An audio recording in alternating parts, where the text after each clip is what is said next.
In 2009, a user on Reddit submitted a post honoring their friend Milo who had just passed away. Both Milo and this user were connected to a mysterious photo hosting website. Curious internet sleuths started to dig deeper into this strange site where they uncovered a globe-spanning web of intrigue and military conspiracy. Today, we will be discussing the mysterious website known as Lake City Quiet Pills. This is the Red Web.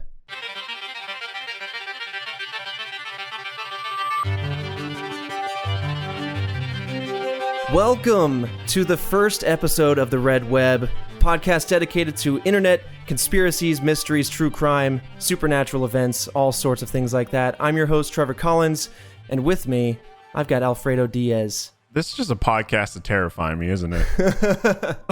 Yeah, man. I listened to that intro, and I just had a slight shiver down my body. I'm going to be truthful to you right here, and I'm intrigued. It's a deep one here. I wanted to start this show off with a bang. This one has many twists and turns. I'm really excited. You have no idea where this is going to go. No, none at all. But I'm really curious as to what your thoughts are. It's interesting. You know what I mean? I think there's a lot of factors that kind of like suck me in. The fact that it's more recent, right? 2009. You have factors like Reddit in it. So things that I live daily. Yeah. So from there, I'm like, okay, like I'm invested, and then there's this photo hosting site, like what the heck, like military conspiracy, like there's so many little things I have so many questions for. Yeah. So this user claimed to have military experience in security operations. He claimed to have served during World War II, and most notably on D-Day. Now this goes all the way back, right? June 6, 1944. So this is a long time that this man has been around. He's claiming to have been 79 years old. There's a few different comments that say that he's essentially in his 70s. It isn't exactly precise because some comments conflict with each other. This older man, he's versed in Reddit. Yeah, he's out here typing away. Interesting. Okay. Grandpa knows how to operate this website. Grandpa has more Reddit posts than I do. Listen, I went to his profile. It's out there. And in fact, to the day, it's been about 11 years, maybe a few days either side. The day of this podcast being released was when his last post was made, which was July 17th, 2009. Just the anniversary. So we know a little bit about this man based on his comment history, and so notably, he's got a domain site that he likes to link to called lakecityquietpills.com. When you go to the website, it says that old guy's image host. It essentially is a website built for hosting images. It has a lot of users, a lot of images, and most of these images are pornographic in nature. And it was also shared on a website called Drunken Stepfather, which was another similar pornographic website. The terrible, terrible name. What's wrong with the name? Drunken Stepfather? There's nothing good that comes from that. No one ever said like, oh yeah, man, I love my drunken stepfather. Every time he drinks, we play Mario Kart and it's fantastic. Like, that never goes well. Yeah. Let's dive into Lake City Quiet Pills, the website, and what Redditors start to find out there. Tell me about this, because this sounds like a terrible place. I want to know what does your gut check tell you about the name Lake City Quiet Pills? Because Lake City Quiet Pills, it really rides the line of like, you hear it, you go, I don't care about it. It sounds boring. But then also at the same time, if you like give it a second of a thought, you go, this could be some like dark web shit. Right. I mean, you have Lake City, which is a location in Iowa. You have Quiet Pills, which seems like a metaphor for something. We don't really quite know yet, so let's kind of table that for now. And then we're talking about lousy bastards in need of permanent rest is what this bio for this Angel 26 is talking about. Oh my goodness, this is like a Hitman web. Oh my goodness. It might, ooh, who knows? We're talking about permanent rest, like what else is permanent rest other than death, right? This is what my gut instinct is telling me right now. Within the HTML code of the website seem to be these hidden messages in the source code. A lot of them were very cryptic. There's a lot of misspellings. There's a lot of acronyms. And there's what appears to be job listings. Now, I'll read out one of these verbatim so you can kind of get a feel for what this is talking about. Oh my God. It's like a secret underground Craigslist. Yeah. You can hire people for some crazy shit. Male looking for hitman. Okay. Woo! I like that. This is, you know what makes this terrifying? What's up? Is that I still don't know the whole entire story, and I'm sorry to stop it in its tracks right here for a second. Stop it right now. Whether this all ends up being just a it wasn't that big of a deal or something like that. You know this exists, right? Like what I'm speculating here, it probably exists somewhere out there, and that's terrifying. Absolutely. So as people started to dig deeper into this website, they found more messages. And there's one dated on 17 July 2009, which, as you might remember, is the same day that 26 posted about Religion of Peace's death on Reddit. And that message says, "I am sorry to tell you that old Milo died yesterday. He went quiet and calm, not like we all figured. I gave that fat mangy cat of his to the little girl next door. No services or nothing. You know Milo. I'm taking his ashes back to where his farm was. Close to it anyway. There's a mall where his place was. So hoist a few for the old man. Remember what he said. Keep the faith with the man who's got your back." And so this is where things start to wrap together, where the Reddit posts are continuing to lock in this website. So now he's talked about his passing away, and there are more posts that happened throughout the rest of the year. On September 30th, 2009, several months later, there's a new post that says, "For those who have asked, I bricked Milo's iron key the same day. All is well." And so for more background on that, it seems like he's talking to individuals now. There seems to be individuals who know about these messages. And for those of you who might not be aware, an iron key is actually an encrypted USB storage device. So it could be a key to something, or it could be holding secure footage. And by bricking it, he essentially destroyed the device to the point where it is no longer useful. Like a hard drive, if you brick it, it essentially just becomes a hunk of metal. You can't remove the data off of it anymore. Oh, who is this man and what has he done? It's getting weird, man. And he's talking, and he's saying all is well. So calm down. I got the iron key. I bricked it. What really kicks everything out of control. And so now we're into January of 2010. And they're talking about having a birthday party for the old man on the 19th. The party starts at 1500 as usual. Send your RSVP to Shade. FYI, we're booking a room for 3 days for anyone coming out of the area, and an overnight for locals. So come hoist your Dutch for Milo. So they're basically talking about, hey, this is a big hurrah for Milo. This is happening in 7 days from now. So this was posted on January 12th. The party's supposed to be on the 19th. Seems like all fun and games, right? A celebration for an old passed away friend, right? This is the time for the government. This would have been the time, you know what I mean? This whole time I'm listening to this story, the government was also, they had the wires tapped or whatnot. And then this is how they get them. They had this like celebration of a sex party going down, this orgy. And the FBI just breaks into this whatever Holiday Inn as they're celebrating this old man. We got this Holiday Inn orgy of hitmen, doing all sorts of weird things. They got pictures of old 79-year-old Milo scattered about the place. And apparently just a ton of money because they're just loaded now. These Redditors investigated this website, started to look at the code, and they noticed that there were these hidden messages. And they started sharing it across Reddit, the hive mind of Reddit, trying to figure out what the hell is going on here. Yep. What are these cryptic messages? Is this truly a party, or is there something else going on? Because there's what appears to be mercenary work listings right next to the celebration of an old friend. So while trying to understand all of this, it became very public very quickly. And upon making it public, they noticed that the code, it was just English, right? That this English then became encrypted ciphers. Oh, yep. Because they knew everyone was catching on. Yeah, someone noticed that they were caught.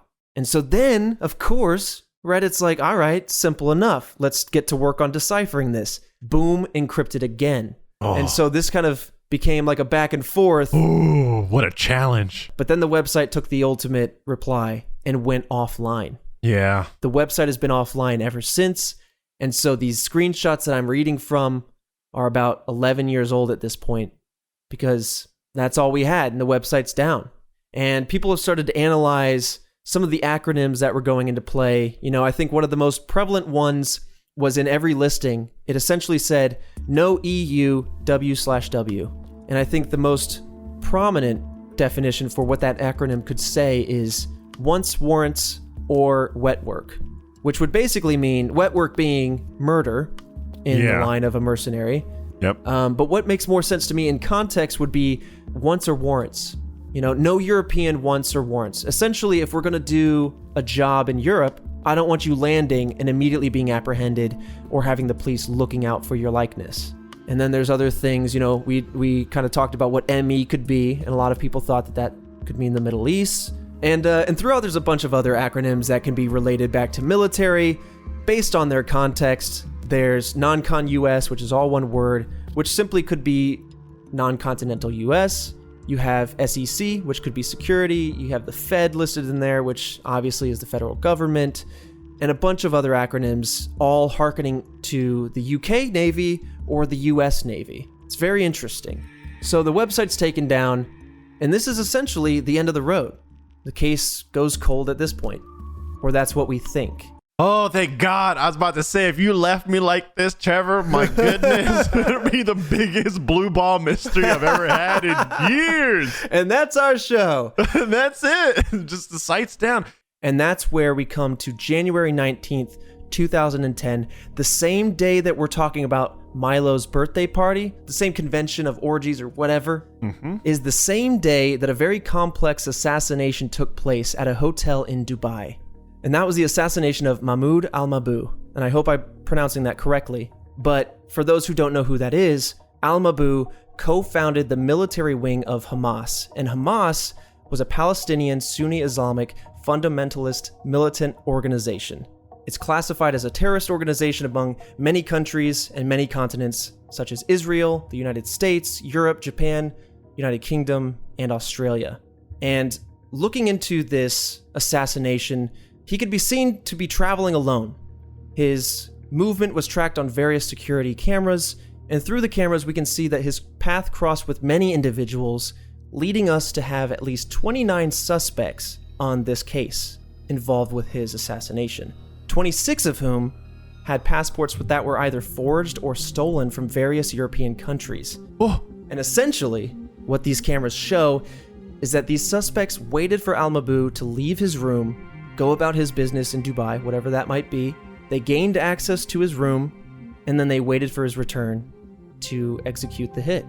And what's fascinating here is that the date and the time of both this assassination and Milo's supposed birthday party line up exactly. Gah! Even further, and we're still going. What? It turns out that several of these suspects were given credit cards that were traced back to an area known as Storm Lake, Iowa, which is a 50-minute drive, one county over from Lake City, which is the namesake for the website Lake City Quiet Pills. It's nuts.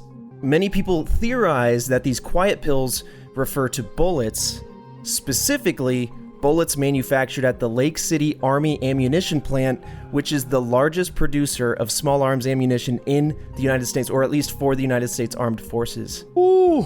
And so, once again, if permanent rest refers to death, it's like, okay, so we're talking about bullets, we're talking about permanent rest for lousy bastards, hitman sort of situation. It really starts to help lend credence to the combination of these two events. Oh, okay. So, oh my goodness. All right. So there's this whole get together. We're over here joking. Ha ha ha ha. It's a secret orgy. And then there's this assassination that happens elsewhere. Yeah. In a hotel. In a hotel. And I go, timing. Yeah. But then the number of people he comes across with fake passports, and then the fake credit cards that tie to Iowa, it's like, that's hard to dispute, man. It's very unfortunate timing if they were in fact simply throwing a very expensive birthday party. Yeah. And I think Christian actually has some more information regarding the suspects that were interviewed. So I was a little wrong. There were two initial suspects, two Palestinians named, I'm going to butcher these names, Ahmad Hasnain, an intelligence operative of the Palestinian Authority, and Anwar Shekhaiber. I have no idea how to say that, but they were arrested in Jordan and then sent to Dubai, and they were suspected accomplices. People thought that the primary suspicion was that they were giving logical assistance, such as providing car rentals and hotel bookings. Gotcha. But both of them, from what I'm reading, didn't really say much when they were interrogated. Of course not. And then there was another suspect on June 4th, so about 5 months after the assassination. There was a man arrested in Warsaw Airport with a fake passport with the name Yuri Brodsky, who was wanted by German authorities, and found out that Brodsky's real name is Alexander Varin, and he was suspected of illegally obtaining a German passport for another person. That name is Michael Bodenheimer, who is a suspect in the assassination. And then last but not least, there was another suspect. Dubai's police chief, Lieutenant General Dahi Kalfan Tamim, once again, apologies for butchering the names, he claims that on October 11th, 2010, he claimed that a Western country had arrested a top suspect of the assassination about 2 months prior, but did not give any further details beyond that. So people are kind of unsure about whether or not anything like that actually happened. Oh, man. How deep does this web go on this Around and particular around one? we go. I knew I wanted to start this show off with a bang, but this is just deep and intricate. People knowing, companies knowing, countries. It's crazy, dude. This is nuts. wild. You just never know what you're going to find on the internet. And really, that's what this whole podcast is about. You know, obviously, we're going to cover true crime, supernatural. I want to get into some scary stories down the way.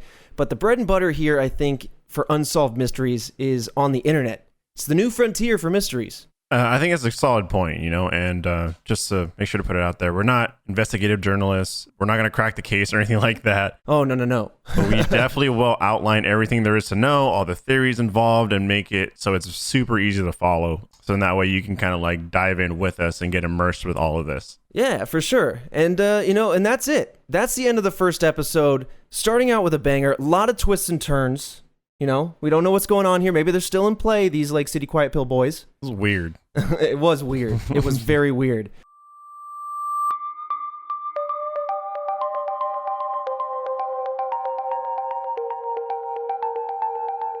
In 1966, a winged creature with glowing red eyes was spotted in the small Appalachian town of Point Pleasant, West Virginia. It was continuously sighted for a year before a tragedy befell the town, and then it mysteriously disappeared. Today, we're going to talk about the mystery of the Mothman. This is Red Web.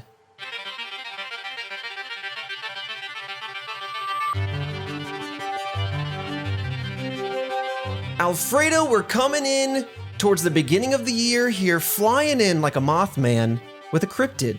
Yeah, so I've heard of the Mothman. Yeah. I think you kind of like, it's like I hear about the Mothman, the Jersey Devil, and all that kind of stuff. They're all like blotted in together. I know nothing about the Mothman at all.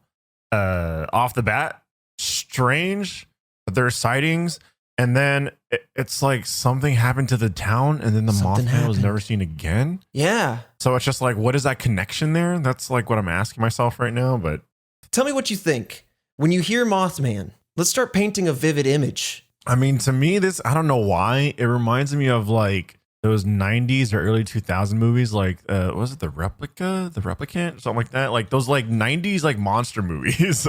Yeah, it feels like old school Superman kind of era. Yeah, like I'm going further back in the comic book era when every animal, every creature had some sort of hero attached to it, you know? I'm sure you had Roly-Poly Man. Yeah, I don't. He could turn into a perfect ball and roll down the hill. I don't think of this as a hero, though, for sure. Or at least I wouldn't assume that this person or this thing is a hero. But I don't know. Like that's I get like a 90s monster movie vibe. Yeah, just by hearing the name. Like Mothra slept with one of the mad scientists, and then like out popped this monstrosity. What a weird twist in Godzilla. Okay. Mothra banged the scientists and then made Mothman. What a weird origin story. Mothman. Okay, now when I hear Mothman, I've always pictured obviously the moth mixed with a man, and so I just picture like a hairy, dusty, because moths got that dust to them, If you ever see them fly into a window or you swat them.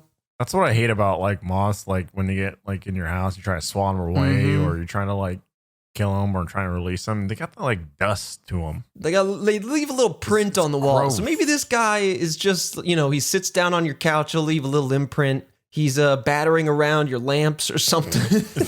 Okay. Just for everybody's sake, we got the end of the year giggles. We got the end of the year holiday-itis. We're batch recording a bunch of these guys. Anyway, let's dive into the sightings. Clendenin, West Virginia was the first instance of this creature. It was first spotted by 3 grave diggers on November 12th of 1966. They said it soared overhead. And that's as simple as that story gets. What's interesting to me is that these individuals had to come forward and say, yeah, I was police. I saw a creature in the sky. It soared overhead. And they're like, all right, sir, what was it that you were doing? Yeah, you robbing a grave? Yeah, grave robbing.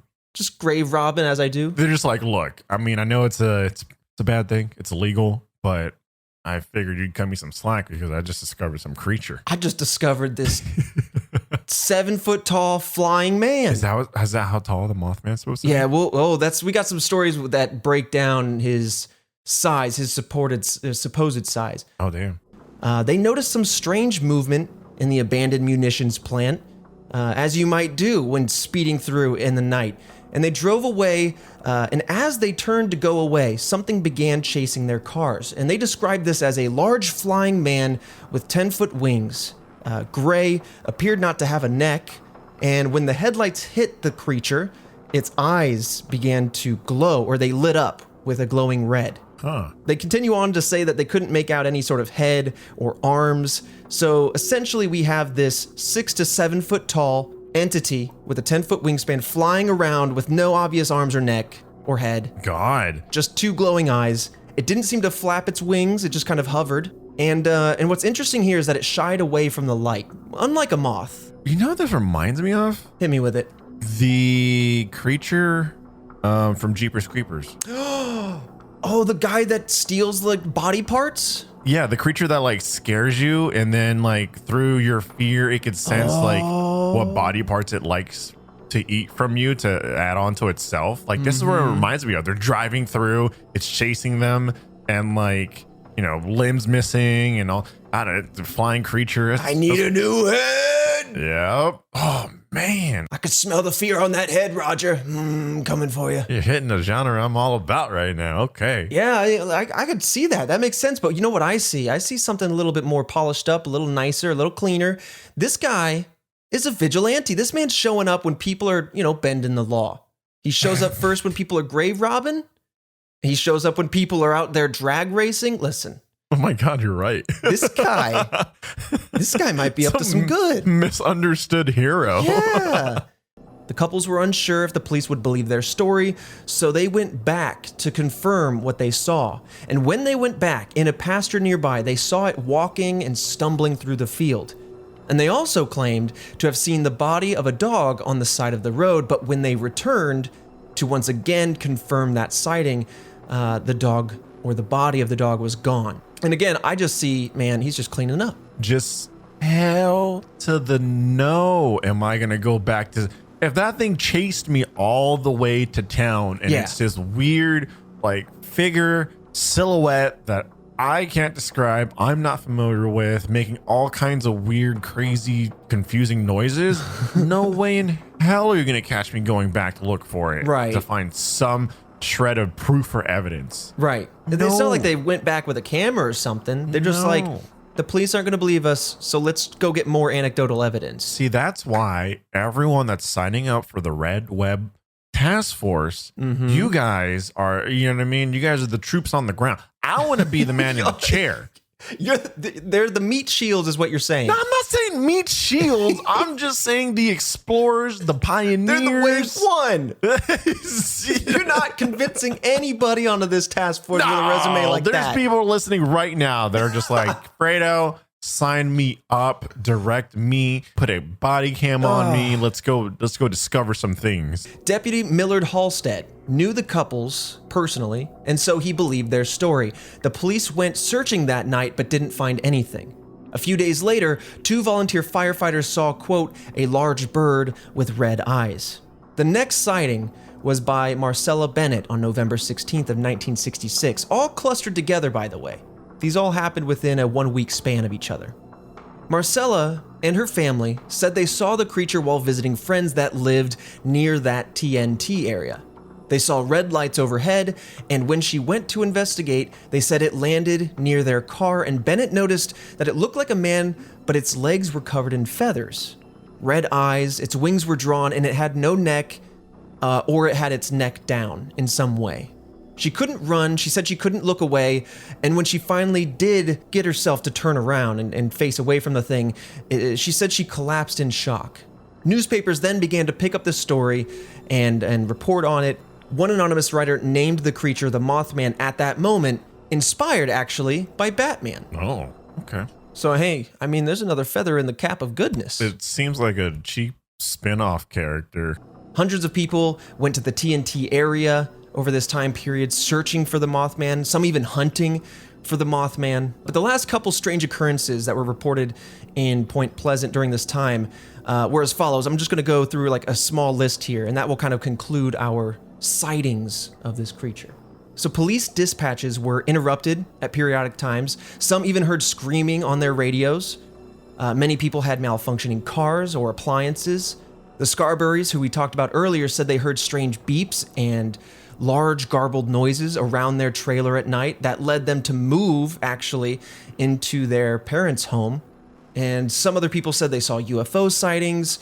Many people claim that they had doors opening and closing on their own. Many Mothman witnesses actually received strange phone calls and visitors to their home, which we will go into in just a moment. And ultimately, this phenomenon led paranormal investigator and author John Keel to visit the area and later write a book called The Mothman Prophecies. So, I don't know if this comes off as rude, but a lot of people making stuff up. A lot of people, you know what? Like, we're adding UFOs? Come on. We got UFOs in here now. That's wild. Yeah, that's true. And I always get ahead of myself with the theories and stuff, but that's one of the theories, is that there's some sort of like group think happening here. Can you imagine how frustrating it would be if you actually saw something and then you're like, all these other people in your town are like, I saw him too, and he had a UFO, or like, I saw him too. Yeah, my door was swinging open. Yeah, I saw him too, and he walked up to me with a pimp cane. It's like, what? No, I saw the Mothman. What are you talking? Are you making stuff up? No, I saw him. He came up. He said, "Yo, I'm Mothman," and then he fluttered off. That was it. It was vanilla as can right be. On in. He didn't have any diamond cane. He didn't, he wasn't out here floating doors around. No. Yeah, I can't imagine that frustration if you actually saw some rare event and then everyone's like, yeah, me too. And then he gave me a gold coin to make a wish with. Like, oh, start adding these outlandish things. Yeah. All right. I'd hate it. So now comes the tragic event that happened to Silverbridge. You might have heard of this. So Silverbridge is the bridge between Point Pleasant and Gallipolis, which is in Ohio. And on December 15th, 1967, this was a little over a year after these major sightings, Silverbridge collapsed. It occurred during rush hour when lots of people were out holiday shopping. 37 cars in total were halted on this bridge, and the bridge began to shake. 64 people fell into the water below, and unfortunately 46 of them passed away. Oh no. People in the area helped the victims out of the water, and it was reported that the collapse was caused by several factors, such as the age of the bridge being about 39 years old, that it had bad upkeep, and that all of these cars stopped on it at once, and that a single eye-bar came loose from one of the suspension chains, and it became kind of like, one of the supports went out, and so the whole thing kind of failed. So the weight of the cars was the tipping point. Right, chain reaction of disaster. Mm-hmm. Well, following the collapse, the other older bridges in the area were closed for maintenance as people looked into this. But what does this have to do with Mothman, you ask? Well, some people blame Mothman for what happened, claiming that they saw Mothman on the bridge before the collapse. Others claim that they heard a sonic boom right before the collapse, but there's no evidence of this. that is the end of the kind of general story of Mothman and everything that kind of goes around it. We're going to talk about the theories, the possible explanations, the popular ones anyway. But before we do that, Fredo, I would love to know your gut instinct for what you feel is really going on here, if anything comes to mind. Dude, I don't believe any of it. Like, that's totally fair. All these weird sightings, like, I don't know, man. This just seems so far-fetched. It just seems so out there. Yeah. Theory number 1, birds. Simply enough. A widely accepted theory is that Mothman was actually some kind of misidentified animal. Of course, birds first come to mind. One of the popular ideas is that it was perhaps a sandhill crane that was out of its migration path. It has a similar descriptor. It's about 6 to 7 feet on the wingspan, rather than the 10 that people were estimating, and it's about 4 to 5 feet tall, rather than the 6 to 7 that people were, once again, eyeballing. But it also has red patches around its eyes. There have been no confirmed sightings during those years, so, it's maybe it was a mistaken identity because people hadn't seen it before, or maybe it just wasn't that. The other popular theory is that it's a barred owl. While smaller, it could also explain what people were seeing. It has a wide wingspan, it doesn't really have a neck, its eye shine occurs, if you've ever seen an owl in the night with a light on it, it has essentially, because its pupils are so big, it has like that red eye sort of effect, and so its eyes tend to glow red. And these barred owls have a very strong eye line, or eye shine, and they're very large, so that could be what people were seeing. And, these owls do live in the area, so maybe people were just like, it was a play of distance. They're seeing these owls flying around, they couldn't really tell spatially in the night where they were, and they do tend to fly with their wings out without flapping so they can stay silent, because that's how they hunt mice. So, maybe there's just a couple nice owls floating about. Just chasing cars and whatnot. Just chasing cars, and we say chasing, but maybe it was just like, it coasted by, People get scared at night, That's true. That's true. But these were also all seen at night, which kind of lends itself to the nocturnal owl, and the low visibility, kind of exacerbates that. But man, you're selling and I'm buying right now. Oh, you picking it up? Stocks are good today. I'm picking up what you're putting down. Yeah, no, I can get behind that. Well, let me go ahead and just veer this car right off the road. Go for it. The next theory is that this was a curse of some kind. They named it the Curse of Cornstalk. Some believe that the Mothman was sent by Cornstalk, who was the leader of the Shawnee Nation leading up to the American Revolution. A month after signing the treaty that ended the Battle of Point Pleasant, Cornstalk was apparently betrayed by American militiamen, and when he died, it is said that he placed a 200-year-old curse on the land, and he died in 1777, also in November, which is 190 years before this really all kicks off. Now, to me, in my 2020 thinking, is a whole bunch of Karens pulled this one out of their hat. It's clear that a bunch of white people came up with this theory. But hey, it's one of the common, or at least I should say that one of the local folklore that kind of purports to answer the theory or the mystery of the Mothman. And the third and probably more convincing theory that goes right back on the rails of more sane to me, not to judge these too harshly, but it gets a little bit more like in the realm of possibility, is that this was mass hysteria, kind of like I was saying. It has been theorized that what was happening was just a case of mass hysteria because it's a small town. Everyone knows each other, and if you don't have a story, you certainly do know someone who does. Right. And with the collapse of the Silver Bridge, having something to blame the tragedy on could provide comfort to these people, especially with 46 individuals passing away from this event. That's a large portion of this town. Yep. Everyone probably knew someone who was impacted by that. And so to be able to point to something out of their control, like the Mothman, rather than faulty construction or maintenance, something that, might feel a little bit more personal. Easier to blame it on that. Right. But also, even outside of that, before the tragedy befell the town, it's a little piece of, pride in your local area. You feel like whatever this is, you feel like your small town just became special because, hey, there's a Mothman here. Look what's happening. Who else has a thing like that? Yeah. Small town with like a big story, right? Mm-hmm. So now they got the foot traffic. You got the tourists coming in, buying up all the Mothman mugs, you know? Merchant Mothman mugs. Just a mug of, it's not even like a fish at all. It's It a just mug says in the Mothman. shape of a man. And then like every time you touch it, like bits of it kind of like A little bit of dust a comes little off, bit of little dust flaky. just like, leaves some residue on your hand. I don't like it. Let's sit down at the task force table and kind of assess the Mothman on a scale of 1, absolutely unbelievable. It's the fakest thing I've ever seen. 10 being, this is fact. I 100% believe what's going on here.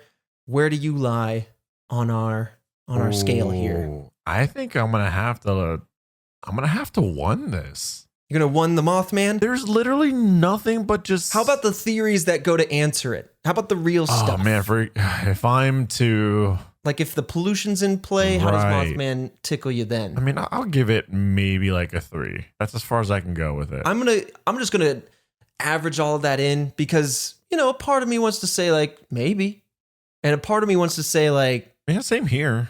yeah, like I'm gonna give it a 2 with all things considered, theories in consideration, maybe 2.5, just because maybe it doesn't exist as a physical entity. Mm-hmm. Maybe he's just an idea. Oh, Whoever dons the mask. something that visits people's minds and dreams. Yeah, Okay. but I don't know.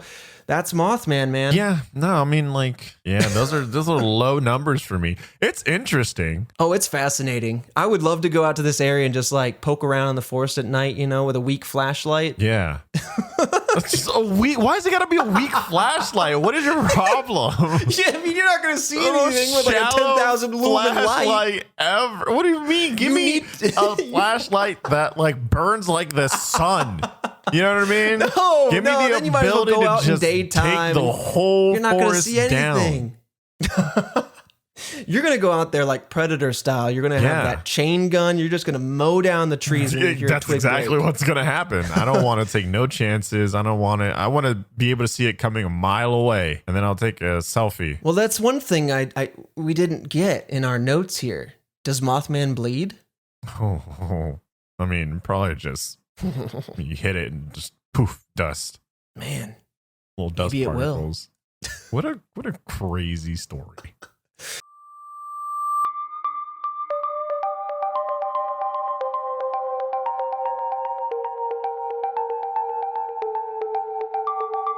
in 1922, the inhabitants of a German homestead were found brutally murdered.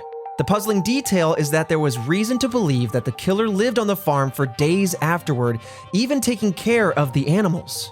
Today, we look at the baffling case of the Hinterkaifeck murders. This is Red Web.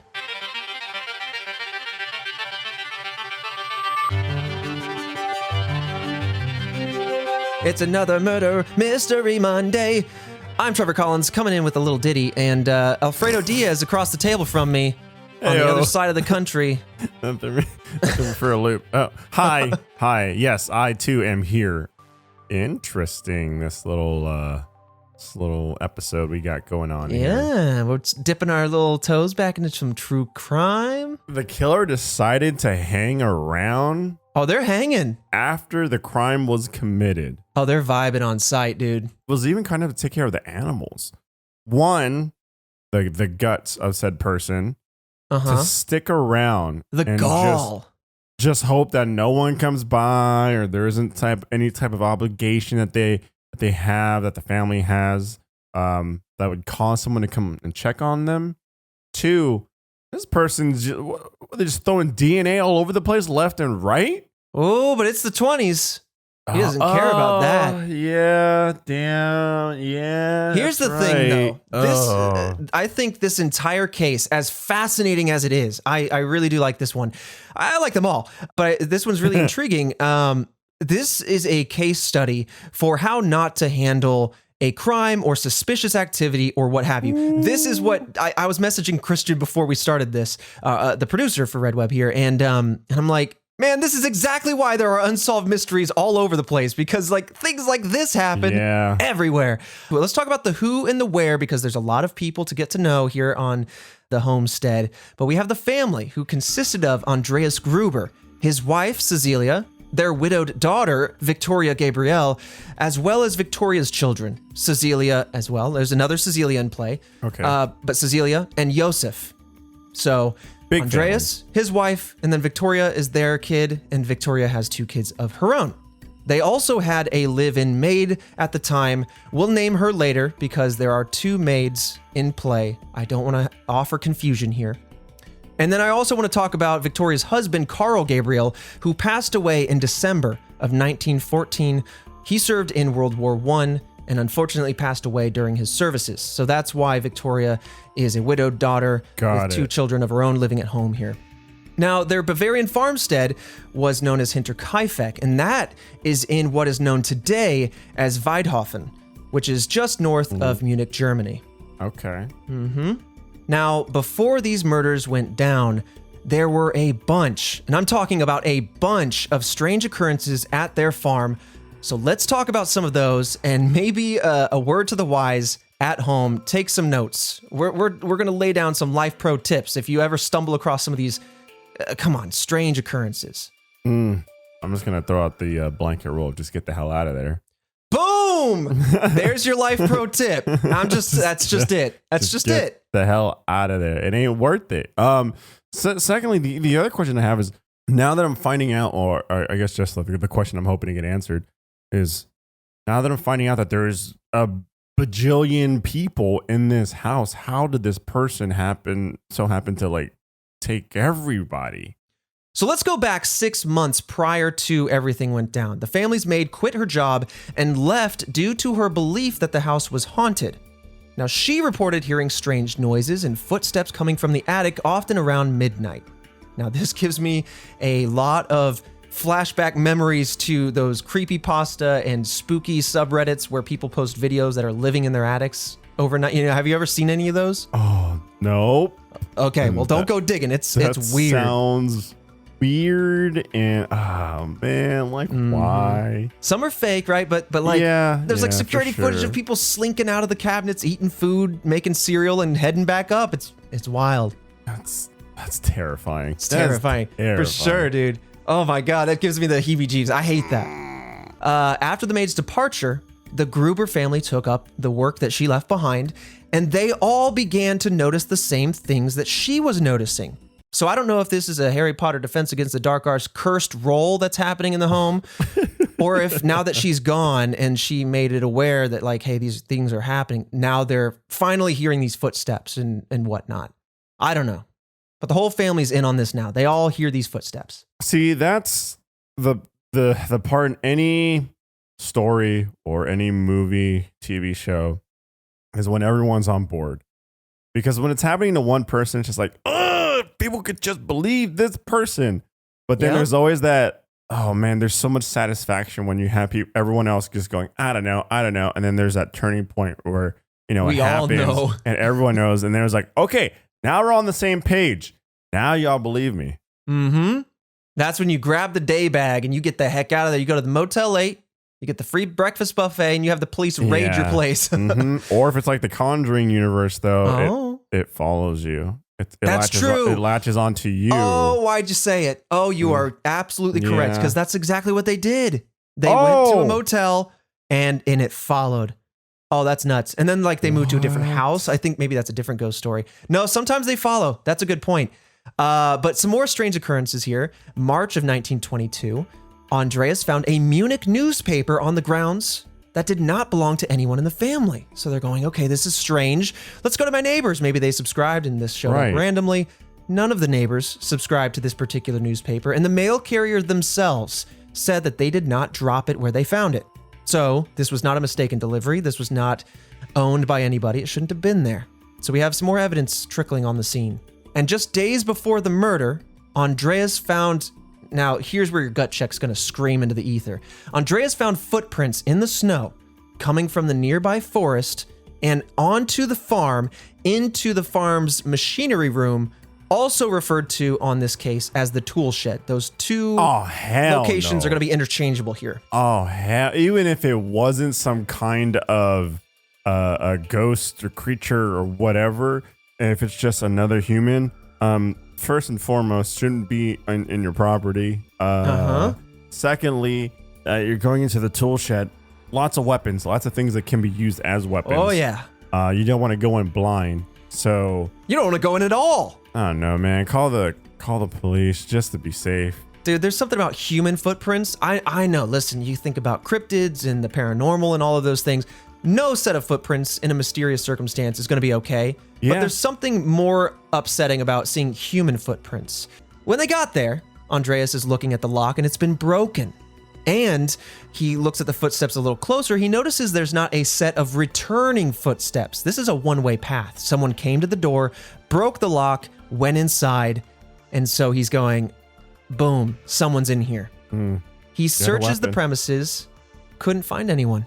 Was there anything missing? There was no footprints leaving in the snow. Oh, hell, man. Yep, no sign of anything missing, no sign of a person. They checked it from top to bottom, nothing?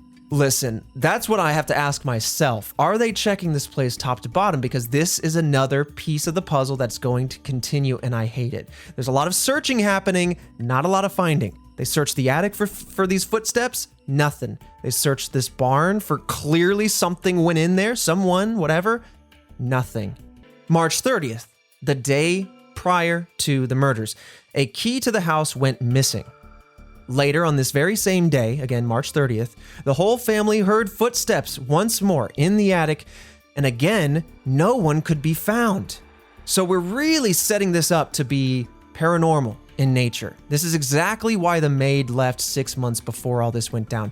The maid was very in tune with what was going on, didn't like it, and left. Now this family is, I guess, doubling down on what's going on. They're saying, I'm not finding anybody, but if you hear footsteps and you're all saying, yeah, I hear it, I just can't stay. I just can't stay. God, is this one of these situations where this person's like living in the walls of their house or something? Or just some weird, creepy, oh man. It's like The Boy. Yeah, like The Boy. Ooh. But according to a school friend of Cecilia Gabrielle, Victoria ran into the woods that same night after there was a violent argument with Andreas. So just to break things down, granddaughter Cecilia is saying to her friend, yeah, my mom ran into the woods because her dad was initiating some sort of violent argument. And that's just some circumstantial evidence here, just something to talk about. I'll put that on the table and let it air out for a second. But so it could possibly have been it could have been Cecilia that ran in the track the footprints. That's an interesting theory, but it sounds more Victoria's the one that ran to the woods. But okay. But the footprints came days prior. Oh, okay, and it doesn't seem like any of the family members were the ones that did it. You know, it would be very interesting to, I do want to entertain that idea that something happened within the family. That could be either a suspect or that someone was doing something odd and sneaking around. There's definitely a lot of different directions that this case could go from here, and I want to keep them all on the table. On March 31st of 1922, that was the day that the new maid moved onto the farm, and her name was Maria Baumgartner. To help her move, her sister was there, and she stayed for the afternoon. Once things started to settle, just hung out, and then eventually departed. Now, Maria's sister is very likely the last person to have seen them alive, at least outside of perhaps the suspects. But at some point during the night, here on the 31st going into April 1st, Andreas, Cecilia, Victoria, and Cecilia Gabrielle either went to or were taken to the barn before being killed. The barn, again, is where the tool shed / machine room was located. Yep. After this, the killer then went back to the house where they killed Maria and Josef in their beds. The next day, April 1st, a pair of door-to-door salesmen came to the home, Hans and Edward Shurovsky, and they stopped by Hinterkaifeck to sell coffee, but nobody answered the door. They walked around the grounds for quite some time looking for somebody because they got their nice beans to sell. Yeah. And as they left, they noticed the machinery room door was open. They just noticed this. This is something that came out in the investigation, but they didn't look in there. They didn't do anything. They kind of went on. Later that day, 2 hunters visited Hinterkaifeck to buy goods from them. They couldn't find anyone, and a fact to note here is that these 2 hunters did not see any smoke coming from the chimney at this time. That'll come back around here in just a hot second. Yeah, I assume so. One more piece of this puzzle here is that the family was noticeably absent during the church session on Sunday, and the school also noticed young Cecilia's absence from the school. Now, in reference to the chimney smoke, I know that was a bit odd, but later on, neighbors did eventually claim to see smoke coming out of the chimney during the absence of this. So they're saying, hey, we're not seeing you at church, we're not seeing you in school. Yeah, but you're alive because we're seeing the chimney go. Exactly, during that very same time. So now we have another person who's heading to the location, to the Hinterkaifeck, to continue about doing their job, but this is April 4th. He's not there for the smoke, he's not there for the absence. It's Albert Hoffner, a repairman who went to Hinterkaifeck to repair the food chopper. Nobody answered when he went to the door, and he reported that he could only hear the sounds of the animals. It was otherwise very quiet. After waiting for about an hour, this is a dedicated repairman, Hoffner decided to make the repairs anyway, and those repairs did take about 4 hours. Hoffner, he's not gonna let his job go undone. Yeah, but whoa, my goodness. Yeah. He went in, did the job, moved on. Hoffner then went to the closest neighbor, Lorenz Schlittenbauer, and he let them know that he had completed the job was done. He couldn't find the family, but hey, let them know whenever they come back home that their job is done, a-okay. That same day, a lot of concurrent day activity happening, but April 4th, that same day, Schlittenbauer sent his sons to check on the family since no one had heard from them in days. Yeah, at this point. Yeah, so he's connecting the dots. He's basically saying, okay, this repairman was just there for hours, worked on the house or whatever, didn't see the family. And at this point, this is his tipping point. He's like, sons, go over there and see what's going on. When they could not contact the family, Schlittenbauer and the two other neighbors, Michael Pohl and Jacob Siegel, decided to head to the property themselves. So now this is Papa Schlittenbauer, not the sons. So they're going there, and upon arrival, they noticed that the machinery room was unlocked, just as days prior had been noticed. They go to the machinery room, they find the bodies of Andreas, Cecilia, Victoria, and Cecilia Gabrielle stacked on top of each other in the locked barn hidden under some hay. They then discovered Maria and Josef inside the house, still in bed. The Munich Police Department, led by George Reingruber, had trouble investigating the murders as so many people had interacted with the crime scene in the 4 days that it took to discover the bodies. This is like my phobia. I don't know if it's got a name for it, but think of this. You're alone in a big dark building, and you put a chair at the end of a long dark hallway. You turn your chair away from the hallway, you sit down in the chair, and you have to just chill, knowing your back is to this very long, dark, exposed, like your back is just exposed to this hallway. I hate that feeling. And now I'm thinking about being in this house or being outside this house, or I'm even thinking of the police as they investigate and discover these cows are milked, this food was made, this livestock was fed. Imagine the realization. I'm thinking of it like a film. The realization creeps over your face and you're like alone in the house investigating this. Maybe your partner's outside and you go, oh my God, they could still be here right now. Ooh. Like, as you are, like, I'm poking the fire, there's a little smoke coming out. Like, this is happening in the recent past. Yeah. I hate that. There were 100 people or more, give or take, that were being interviewed. Some of them were interesting enough to interview multiple times. They interviewed anybody from known criminals to vagrants who were passing through the area. What's interesting here is that some of the victims' skulls were actually sent off to clairvoyants to see, hey, is there anything you can do to help us out? Use your skills to offer us any clues. Ultimately, all of the clairvoyants came up fruitless. Yeah. Were not able to offer any help whatsoever. And in the process of that investigation, let's just say it, all of the heads of the victims were lost. Oh. What? What do you mean lost? The intern's getting fired. What do you someone mean goofed lost? Here. Yeah, well, I don't know why you're sending off heads to clairvoyants when clairvoyants are living people who can travel. Bring them up. What? Like, how do you lose a head? Well, I don't know why they're shipping heads in the first place, but yeah, I don't know. Like, what did the clairvoyants decide that this is a nice prop for my clairvoyant shop? I don't know. Borkin and Burks or something. Set that on a shelf. Hell, dude. Yeah. Okay, that's It's just super unfortunate. Very strange. And this is just like, it's just a comedy of errors at this point. I think the investigation has been thorough in some aspects, given the limited nature, but there are a lot of things such as this, the mishandling of the cadavers, I don't know how thorough the search was. They weren't able to find the weapon. We'll come back around to that soon. There's some other mishandlings of the case that we'll touch on here shortly, but yeah. But it wasn't until this point, interestingly enough, that a weapon was discovered. And this was a year later, after the house had been torn down. Yes. In 1923, at the Hinterkaifeck farm, the weapon was finally discovered. Andreas's homemade mattock was found covered in blood, and it was likely to have been hidden in the attic.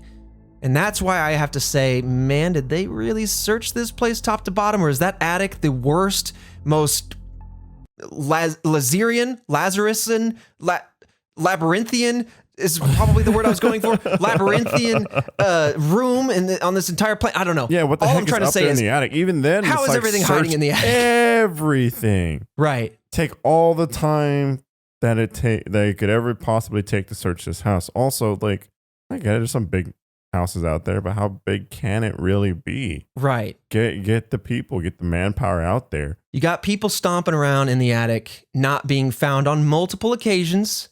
You've got money. I don't know if the money was hidden in the attic, but the money was in the house somewhere. Kinda. And I don't know if again, I'm kind of keeping it on the table. I don't know if robbery was the main intent yet, or unsolved. But if it was, that wasn't found. The mattock, which by the way is kind of like a pickaxe that instead of coming to a point, it comes to like a flattened edge, but still a point, just a different tool.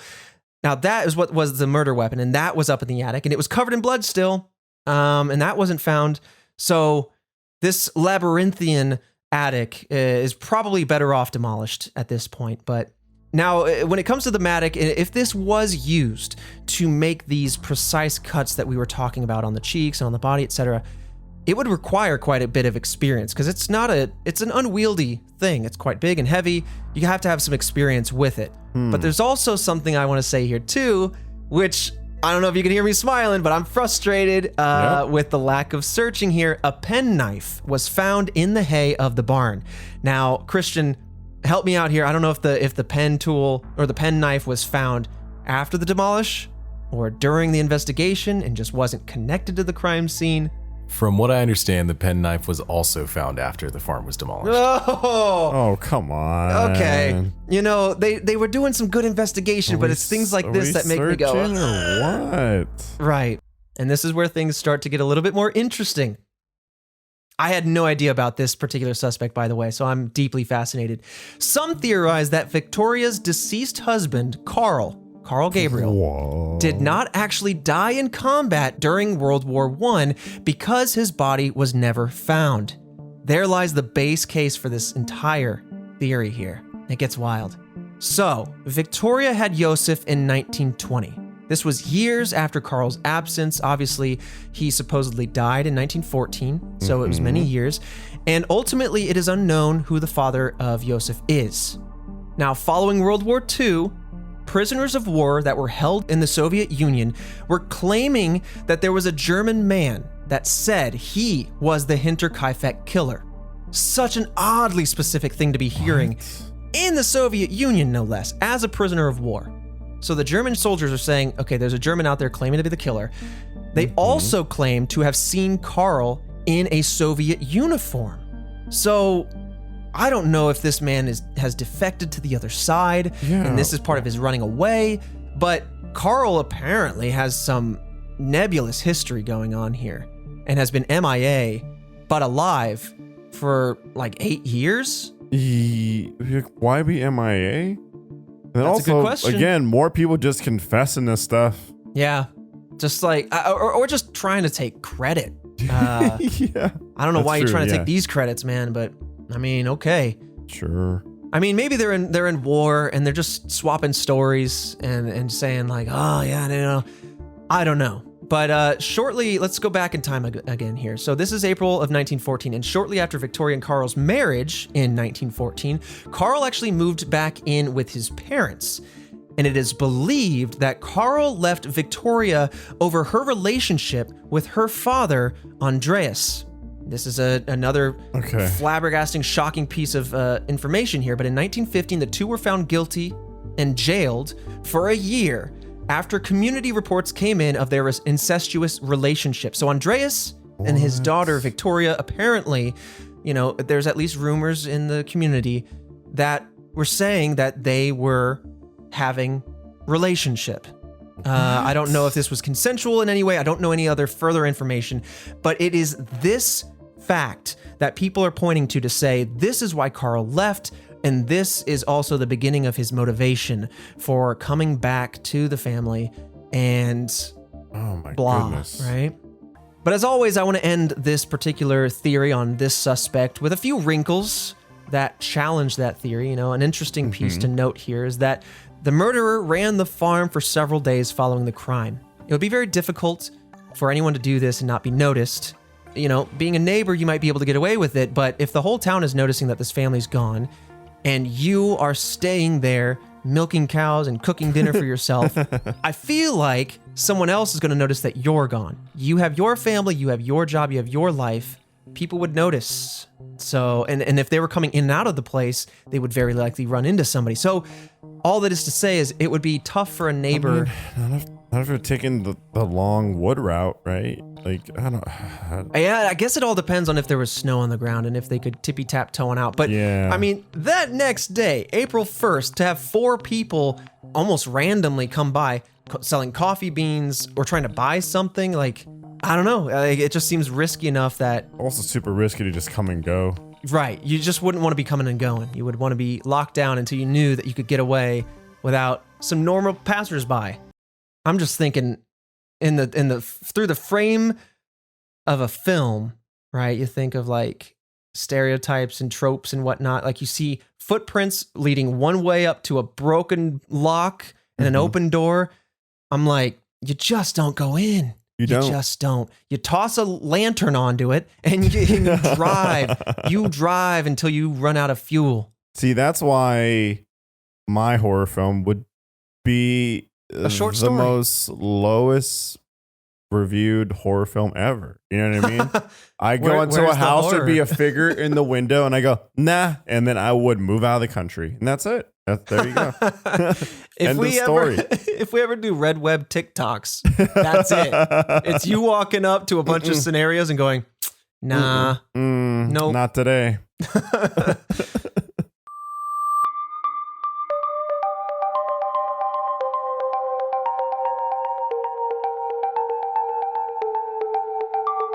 In East Texas, there stands an abandoned hospital where over 2,000 people are said to have died during its operation. Today, we go on location and explore the stories surrounding one of the most haunted locations in Texas, the Yorktown Memorial Hospital. This is Red Web. Welcome back to another Red Web Monday. A special episode if you're listening audio only. We encourage you to go to youtube.com/redwebpod. I'm Trevor Collins, your host, with me, as always, with the gut checks, Alfredo Diaz, as well as the producer, Christian Young. Hello. We're at Yorktown Memorial Hospital in person to explore this location, a location we explored on Haunter, a show you can check out at roosterteeth.com for free, the first season anyway. Otherwise, become a first member to check out that second season. Otherwise, this is just a Halloween special. We wanted to do something cool, so we are back. Very cool. Cool.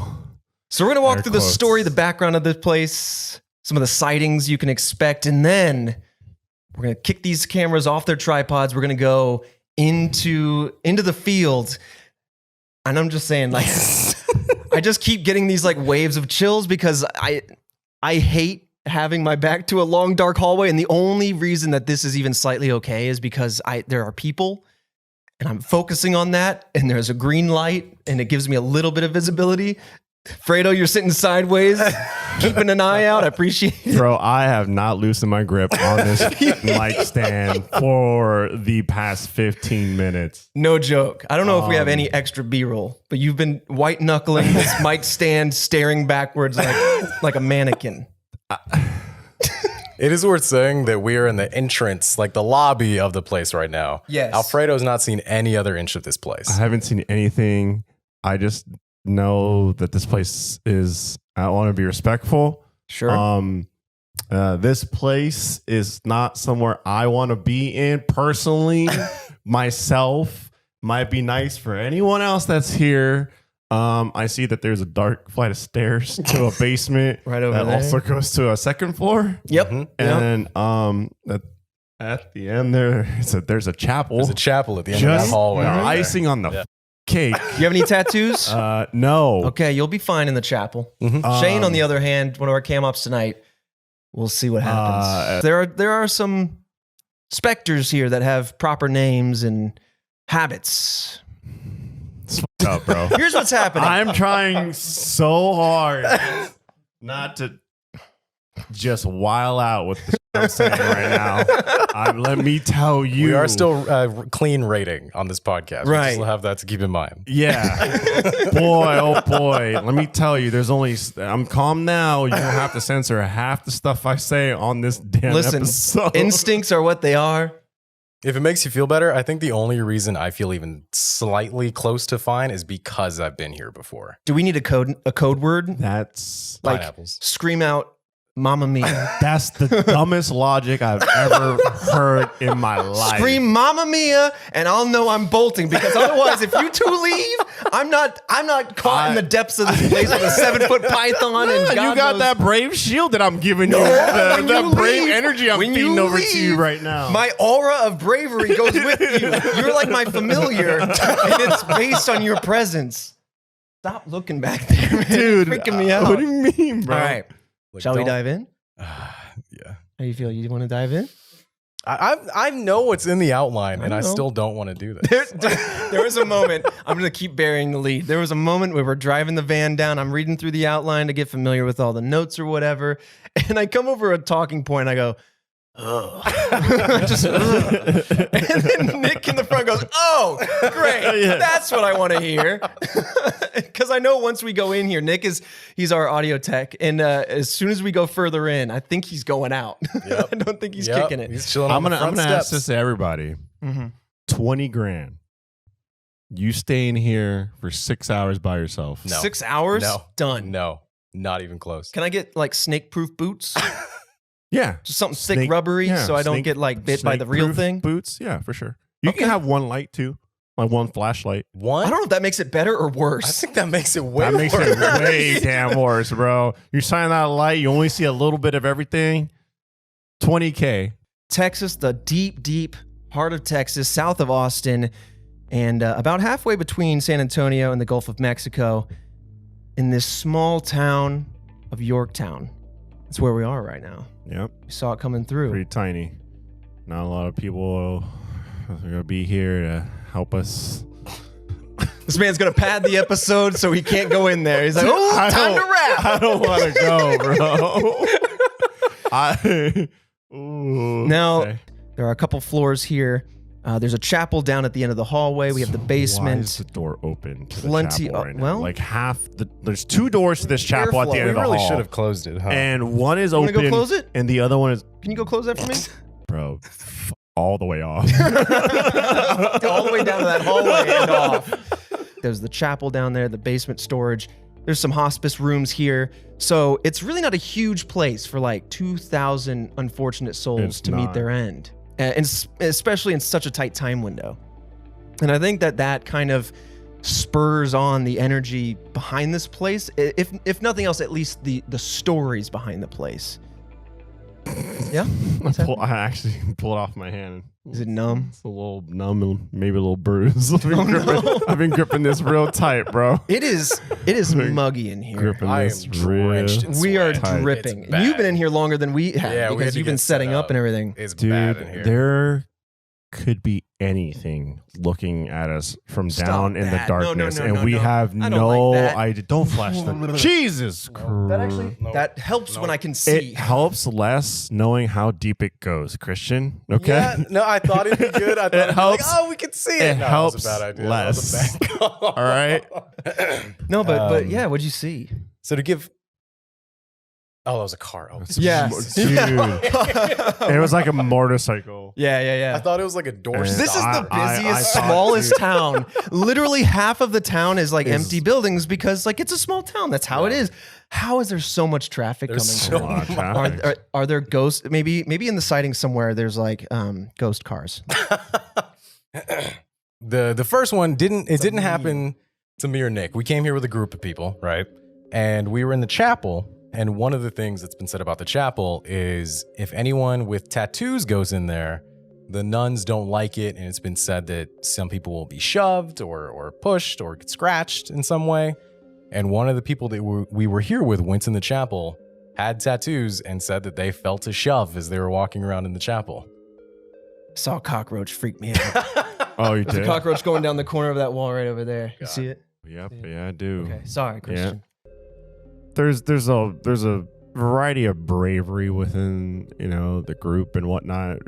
I mean, some of us, like me, hell no, but here I am. Because others are like, let's do it. It's gonna be fun. I just like that no one's crazy enough to be like, why don't we just shoot this in the chapel? I'm just glad you didn't give him. Another just I'm just drop glad you in the didn't give him room. that idea. Oh, I didn't know they had it, and trust me, I would have withheld that to the last minute. Oh, I will But, say, like- me and Nick, we planned the shooting location very specifically with it right next to the entrance. We did This not wanna table go. goes over easy. Oh, yes, You it hear a does. roar, you hear Yes, you hear a it- pitter patter of yes, some it naked people does. feet coming I'm- ta-ta-ta-ta-ta, God. pa, out the Gone. door. I just want to take a quick flash photo of whatever was going down that hallway, just in case anything cropped up. I didn't see anything.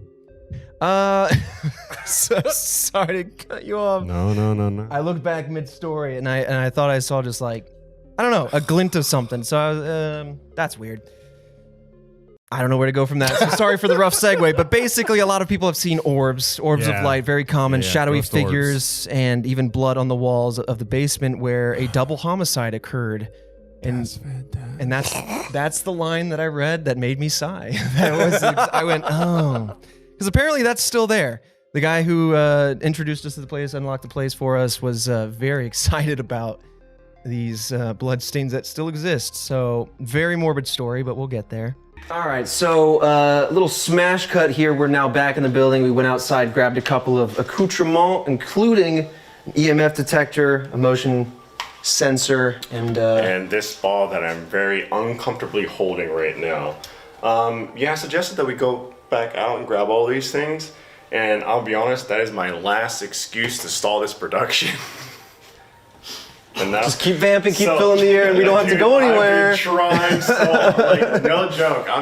Do you want to take that to the basement while we explore everywhere else? No. Is that what you're saying? What I'm trying to say is, I can't believe I'm saying this. Do we put this downstairs, leave it in the basement, and then come upstairs and explore everything? That's what I said. No, I thought you were gonna leave. I thought you were saying me go downstairs. No. Someone will go down to the basement and leave that ball there, and so then we explore the rest of the building. Someone, the group. someone. Oh, good. Okay, I thought we were all trying to throw someone under the bus, and I just kept veering the blame. I just.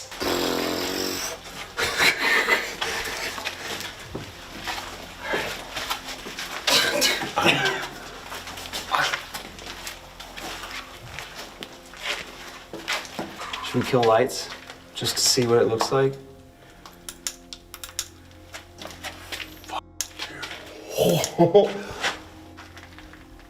Striking. This could not look any worse than this. There's just like what? Jesus Christ. It's fenced off. It's safe. This could not look any worse. This is the pinnacle of what you think an abandoned hospital looks like with a. What is that? Look at that bed in there. What are those rollers? It's like a torture chamber. So we're gonna turn right up here. Oh no, it's like a maze. Look at this wall. Bulging out.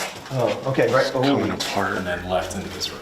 Jesus Christ, dude. All right, let's go ahead and ditch the wall. There's a cage in here. Yeah. What?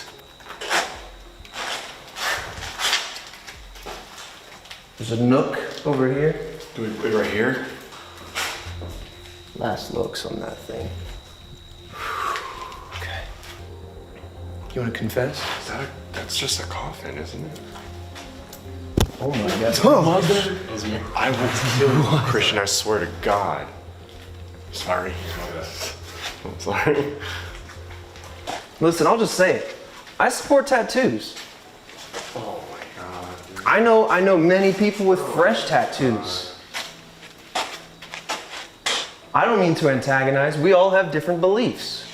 I think it's time that ghosts catch up to the modern times. You are living in the current era. So sometimes... You want to check out that? Okay, cool. I'm gonna cut you off before you get yourself into some trouble. I'm sorry if I'm not talking much. It's just a lot of tension in my body right now. Jesus, there's some long hallways. Whoa, look left and right. Like, yeah. This is, okay. This really helps show the scale of this place. My God. Look at that. My God. It's about equal in the other direction as well. It's gotta be that tree on the window. It's gotta be, yeah. That was like, we're still close to it. sounded very, Car? yeah, very much. We're very much closest to the street, and these windows, I don't even want to touch it. Do you want to speak to anyone in here? Nope. Fair. Very fair. I am here to. I'm just trying to hold it together. I'll be honest. All right. So what went down up here and? what the fuck? Oh, okay. No, it's just a branch. Dude. That was so like a definite scratch, but it's gotta be a branch. It was. But it was like something dragged. It was like It was definitely like a branch dragging on the window, but it felt like a long drag. right. That's why I was like, oh, branch, but So- it kept going. You know what happened? I heard that and I froze and I didn't turn to look at it because I didn't want it to be real. So I thought if I didn't acknowledge it, it's not real. I'm sorry. That's fight or flight, and that is not what happened. If that was real. Trying to, where would I put my back? Everything sucks. What's that? There's like a little. I thought that was you. No, it sounded like someone called like hello in the distance. Yeah, I thought that was you. My Nope. back. I was looking at this thing. I figured that might have been one of you guys. Hello? I heard that. Did you hear that? What? Dude, what'd you hear? It came down the hallway to the left. It was like a... Yeah, I heard that. Hello?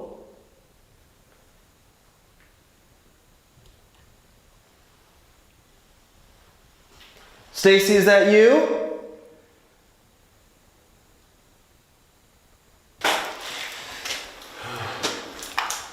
Oh my God. Is this where we start to pack up to go home? Mm-hmm. Trying to keep myself together with all this, because I mean, honestly, it's not just an abandoned hospital, right? Like, there's religion tied to this place. There's a lot of history tied to this place. There's a chapel, a basement with a boiler, like This thing, this cage. yeah. There's just, I mean, this. What more could you ask for, right? If you're exploring, If you're looking for something spooky, right? Like, everything that kept popping up, I just kept going, of course they have this like terrifying thing. Terrifying and, dare I say, a bit exciting all at the same time. I have too much confidence in me right now. I'm proud of you.